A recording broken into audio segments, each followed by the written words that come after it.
Hello दोस्तों, नमस्कार। SM किसी चैनल में मैं आप सभी लोगों का दिल से बहुत बहुत स्वागत करता हूं। दोस्तों, इस वीडियो में हम लोग बात करने वाले आज के दिन की, मुझे ऐसा लगता है कि one of the biggest breaking news. Yes दोस्तों, क्योंकि आप सभी लोग पता है हमारा स्टॉक मार्केट तो चलता है, उसी के साइड बाई अगर हम लोग बात करें, उसी के साथ साथ हमारा जो पार्लियामेंट है वो भी चल रहा है, लोकसभा चालू है। आप सब लोग पता है ये बिल पास हो रहा है, वो बिल पास हो रहा है। आप लोगों ने हेडलाइंस भी देखे होंगे, पढ़े होंगे। सो इसी से रिलेटेड एक ज़बरदस्त, हम लोग कह सकते हैं, एक ब्रेकिंग न्यूज़ देखने को मिल रही है। आप सभी लोग पता है हमारी जो फाइनेंस मिनिस्टर है निर्मला सीतारमन जी, तो उनका भी स्पीच यहाँ पे चल रहा था एफडीआई के लिमिट से रिलेटेड। वो सारी बातें ऑलरेडी हम लोग को यहाँ पे पता है, बट उन्होंने एक बहुत बड़ा मुद्दा यहाँ पे मतलब पार्लियामेंट में यहाँ पे सबके सामने यहाँ पे रखा, लोकसभा में सबके सामने रखा। एंड हम लोग ज़रूर कह सकते हैं ये बहुत ही सीरियस मैटर है, मतलब एक चेतावनी टाइप भी आप लोग चाहो तो इसको यहाँ पे बोल सकते हो। एग्जैक्टली न्यूज़ क्या है वो हम लोगों को समझना है, राइट। कौन से स्टॉक इससे डायरेक्टली या इनडायरेक्टली यहाँ पे इम्पैक्ट होंगे वो भी हम लोग को देखना है, क्योंकि ऑब्वियसली सरकार अभी कैसे भी करके नाम लेके बात नहीं कर सकती, वरना वो अफवाहों के चलते जो कंपनी अच्छी भी चल रही है वो भी बंद हो सकती है। एग्जैक्टली इशू क्या है वो हम लोगों को यहाँ पे जानना है। चलिए दोस्तों, इस वीडियो को स्टार्ट करते हैं। तो यहाँ पे अगर मैं बात करूँ तो आप सभी लोगों को यहाँ पे पता है एक मतलब एक्ट है, इंश्योरेंस एक्ट 1938 IRDAI। अगर आप चाहो तो इसको डिटेल में पढ़ सकते हो। जैसे मैं बोलता हूँ ना दोस्तों कि एक प्रॉब्लम है कि रिटेल इन्वेस्टर का देखा जाए तो उनकी मजबूरी भी है कि उनको ये सारी चीज़ें बताने वाले वैसे डिटेल में बताने वाला कोई है नहीं। एंड अगर देखा जाए तो थोड़ा रिटेल इन्वेस्टर की भी गलती रहती है कि वो उतना डीपली पढ़ना भी नहीं चाहते। दोस्तों, आज इस वीडियो में एक नई चीज़ आप लोगों को सीखने को यहाँ पे मिलने वाली है, जो कि निर्मला सीतारमन जी ने यहाँ पे इंश्योरेंस से रिलेटेड बोली है, इंश्योरेंस कंपनी से रिलेटेड बोली है, PSU इंश्योरेंस कंपनी से रिलेटेड बोली है। हम लोगों को जानना है कि उन्होंने ऐसी कौन सी बड़ी बात बोली है, राइट। बट उसके लिए आप लोगों को इस कानून का एक छोटा सा जो पार्ट रहता है, सेक्शन बोल सकते हैं, क्लॉज बोल सकते हैं, वो पता होना चाहिए। अब एक आम आदमी के लिए ये चीज़ें पता नहीं होती, तो मैं आपको आसान भाषा में समझा दूंगा। जिन्होंने भी कानून की स्टडी की होगी डेफिनेटली वो थोड़े से मुझसे नाराज़ हो सकते हैं, क्योंकि एक्सप्लेनेशन उस लेवल का नहीं रहेगा। बट यहाँ पे जो रिटेल कैटेगरीज है, जो लोग हैं, उनको ये सारी चीज़ें समझ में आनी चाहिए, इसलिए मैं सिंप्लीफाइड भाषा में यहाँ पे समझाने की कोशिश कर रहा हूँ। दोस्तों, अभी हम लोग आ चुके हैं नॉर्मल स्क्रीन के ऊपर। बहुत ही ध्यान से एक ही बार देख लेना, अननेसेसरली जल्दबाजी मत करना, कुछ नया सीखने को मिल सकता है। देखिए दोस्तों, अगर आपको इंश्योरेंस कंपनी शुरू करनी है ना, इंश्योरेंस कंपनी शुरू करनी तो एक सेक्शन 6 करके आ जाता है, उसमें बताया गया है कि अगर आपको लाइफ इंश्योरेंस स्टार्ट करना है ना, तो 100 करोड़ तो मिनिमम कैपिटल होना चाहिए। उसके लिए भी अलग अलग क्लॉजेस है, बट 100 करोड़ तो आप लोगों के पास जेब में होना चाहिए। 100 करोड़ कैपिटल मिनिमम रिक्वायरमेंट है। किसके लिए? लाइफ इंश्योरेंस स्टार्ट करो, जनरल इंश्योरेंस स्टार्ट करो, या फिर हेल्थ इंश्योरेंस स्टार्ट करो। कितना चाहिए? मिनिमम 100 करोड़। मैं वापस थोड़ा सा एक बीच में रोकना चाहूँगा कि ये जो मैं बातें बोल रहा हूँ, ऑब्वियसली मैंने जब पढ़ा था वो पुराना टाइम था, शायद से अभी यहाँ पे अमेंडमेंट भी हो गई होगी, तो मुझे ज़रूर नीचे कमेंट सेक्शन में करेक्ट करना, ओके, क्योंकि फिगर्स कभी कभी चेंज हो जाते हैं।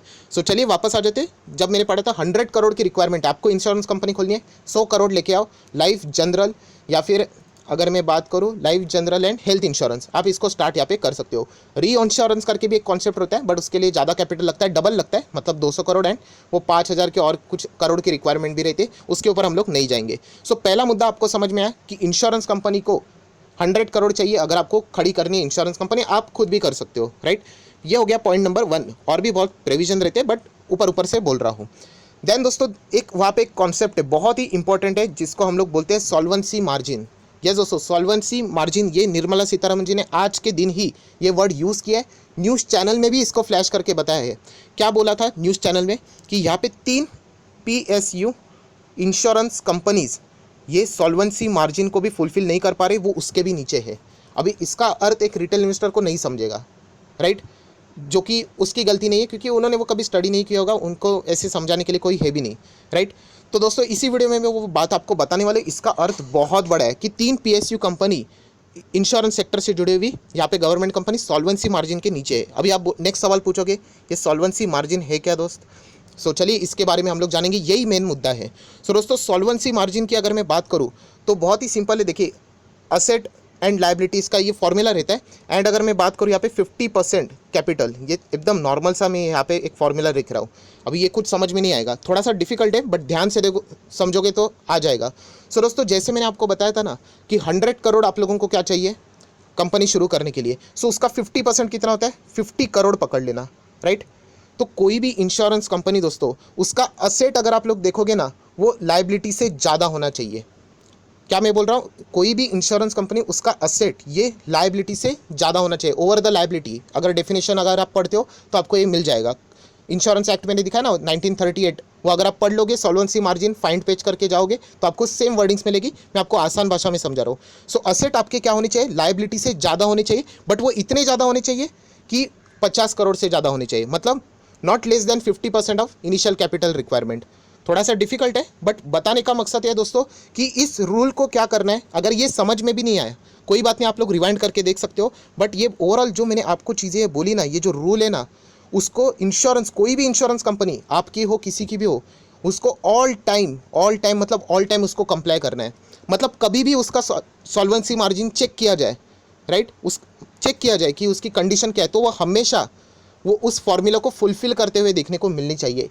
एंड इन द केस अगर वो फुलफिल नहीं हो रही है, सो दोस्तों उसको इंसॉल्वेंट माना जा सकता है एंड वो कंपनी बंद भी की जा सकती है। यस दोस्तों, यही सबसे बड़ा मुद्दा है कि जो भी इंश्योरेंस कंपनी सॉल्वेंसी मार्जिन के नीचे जा रही है, मतलब उस फॉर्मूला को फुलफिल नहीं कर रही है, उसके नीचे है, रिक्वायर्ड अमाउंट के नीचे है, सो डेफिनेटली वो कंपनी स्ट्रगल कर रही है, वो कभी भी इंसॉल्वेंट घोषित की जा सकती है।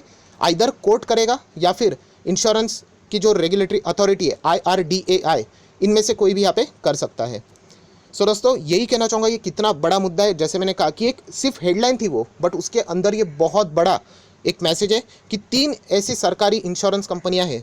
मैं वापस कह रहा हूँ, मैं कोई अफवाह नहीं फैल रहा हूँ, कि किसी का भी नाम सामने नहीं आया है, राइट। एंड इसीलिए तो सरकार क्या कर रही है, उसका प्राइवेटाइजेशन भी कर रही है। इनडायरेक्टली मैसेज यही है कि सरकार चाहती क्यों है प्राइवेटाइजेशन। अगर ये कंटिन्यू रहा तो डेफिनेटली हम लोग कह सकते हैं कि वो कंपनीज की हालत खराब हो जाएगी। अभी सरकार बैक कंपनी मतलब वो बंद नहीं हो सकती, तो फिर प्रॉब्लम क्या होती है, सरकार को पैसा डालना पड़ता है। एंड इंश्योरेंस कंपनी का प्रॉब्लम ही यही है कि वो फंड खुद से जुटा नहीं पा रही है।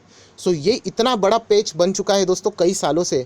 तो उसी से रिलेटेड निर्मला सीतारमण जी ने आज ये बहुत बड़ी बात की है कि 3 insurance company, PSU insurance company solvency margin के नीचे है, मतलब वो रिक्वायर्ड फॉर्मूला है उसके नीचे चल रही है। एंड लिखा हुआ है दोस्तों कानून में, मैं रिपीट इसीलिए कर रहा हूँ क्योंकि आपको समझने के लिए लिखा है कि कभी भी अगर वो नीचे गई, ऑल टाइम रहना चाहिए, तो कभी भी वो बंद किया जा सकता है। हालांकि मैं वापस कह रहा हूँ, डरने की कोई ज़रूरत नहीं आप लोगों को। सरकार बैक इंश्योरेंस कंपनी हमेशा सेफ रहती है, वो की एक एडवांटेज है, इसीलिए तो लोग सरकार के पास जाते हैं, राइट। आपका कुछ भी हो जाए, आपका पैसा सेफ रहेगा। सो ये मुद्दा है दोस्तों जो कि मैं आप लोगों को यहाँ पे बताना चाह रहा था, राइट। सो यही चीज़ आप लोगों ने यहाँ पे स्टडी करनी है, राइट। एंड मैं आपको एक होमवर्क देता हूँ दोस्तों, नीचे कमेंट सेक्शन में ज़रूर बता देना कि आपको ये नया कॉन्सेप्ट कैसे लगा। डिफिकल्ट हो सकता है, डेफिनेटली रहेगा, एक दिन में एक 10 मिनट के वीडियो में किसको समझेगा, बट अगर समझाए तो डेफिनेटली आप लोगों ने बहुत ही शानदार तरीके से उसको सुना होगा, वो आपको क्रेडिट जाता है। एंड नीचे मुझे कमेंट सेक्शन में और एक बात बता देना कि सरकार की इंश्योरेंस कंपनियां कौन सी है जो स्टॉक मार्केट में है। हम लोग ये नहीं कह रहे कि वहीं पे प्रॉब्लम है करके, बट हम कह सकते हैं कि उन कंपनीज के ऊपर फोकस आप लोग यहाँ पे रख सकते हो। शायद से उन्हीं में से कोई तो एक प्राइवेटाइज भी यहाँ पे हो सकती है। 2 प्राइवेट करने की बात हो रही है, 1 प्राइवेट करने की बात हो रही है, वो हमें देखना है। बट सरकार ने खुद बोला है कि 3 कंपनियां सॉल्वेंसी मार्जिन के नीचे है। एंड इसका इंपॉर्टेंस वही समझ सकता है जिसको एक कानून का क्लॉज पता होगा। सो जैसे मैंने देखा, बहुत ही शॉकिंग न्यूज़ थी हमारे लिए, पूरे बाजार के लिए। सो आई आशा करता दोस्तों एक यूनिक टाइप की बात थी, इन्फॉर्मेशन थी, आप लोगों को कुछ तो नया सीखने को मिला होगा। तो ज़रूर यहाँ पे लाइक एंड शेयर कर देना, तो बाकी रिटेल इन्वेस्टर को भी थोड़ी सी एक नई बात सीखने को यहाँ पे मिल जाएगी। So that's it, thank you very much दोस्तों, we will be meeting our next video. तब तक के लिए बाय बाय।